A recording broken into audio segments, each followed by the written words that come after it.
Monsieur le Président de l'Assemblée nationale, Monsieur le Premier ministre, chers invités, chers concitoyens, Africa Jom Center se réjouit de cette initiative. Ce moment, pour nous, c'est un moment historique. C'est un moment exceptionnel de communion entre les gouvernants et les gouvernés. Parce que les premiers dysfonctionnements qu'on observe dans la démocratie, c'est en réalité ce déficit de communication entre gouvernants et gouvernés. C'est un moment essentiel aussi parce que c'est un moment de construction de la confiance dans une démocratie à la fois délibérative et dans une démocratie participative. Ça nous renvoie d'ailleurs à Athènes. Donc, c'est un moment extrêmement important. Revenir aussi sur les problèmes que nous avons de façon récurrente. On ne peut pas améliorer la démocratie sénégalaise sans renforcer la culture des droits de l'homme, sans respecter les droits humains et les libertés fondamentales, sans considérer les acteurs des droits humains comme des amis quand on est dans l'opposition et en faire des mal-aimés quand on est au pouvoir. Je pense que ce sont des acteurs à part entière qu'il faut prendre tels qu'ils sont dans leur fonction critique. Parce que dans les deux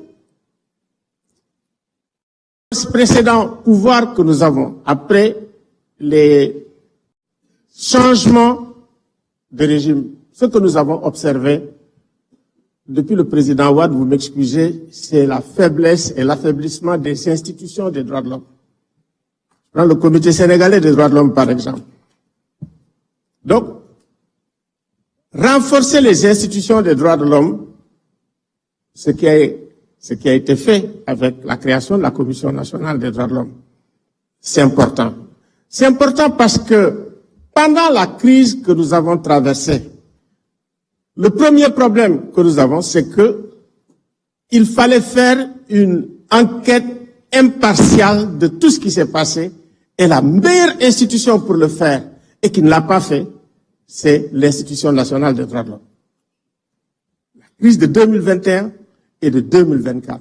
Dans un pays où ça marche, c'est l'Institution nationale des droits de l'homme qui fait le point, qui établit les responsabilités après une enquête impartiale, après une enquête professionnelle. Je pense que ce n'est pas trop tard encore pour le faire. Excellence, Monsieur le Président, le problème que nous avons aussi, c'est de repenser l'architecture institutionnelle en révisant l'hyperprésidentialisme sénégalais, en instaurant un jeu d'équilibre des pouvoirs. C'est extrêmement important parce qu'il arrive des moments où quand on veut conserver le pouvoir, on assujettit tous les autres pouvoirs. On assujettit tous les autres pouvoirs. Et ça, c'est un problème. Créer un équilibre et une harmonie entre l'état de droit et l'état social. L'état social avec le respect des droits économiques, sociaux et culturels.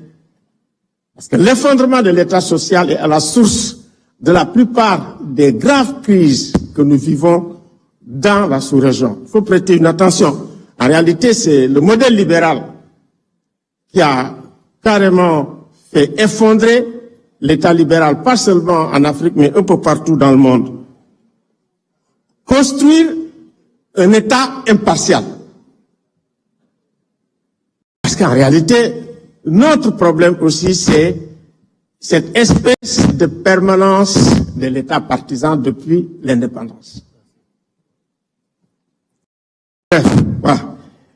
En fait, quand nous parlons de l'État social et nous parlons aussi de l'État impartial, c'est pour respecter le principe d'égalité qui est au fondement même de la démocratie.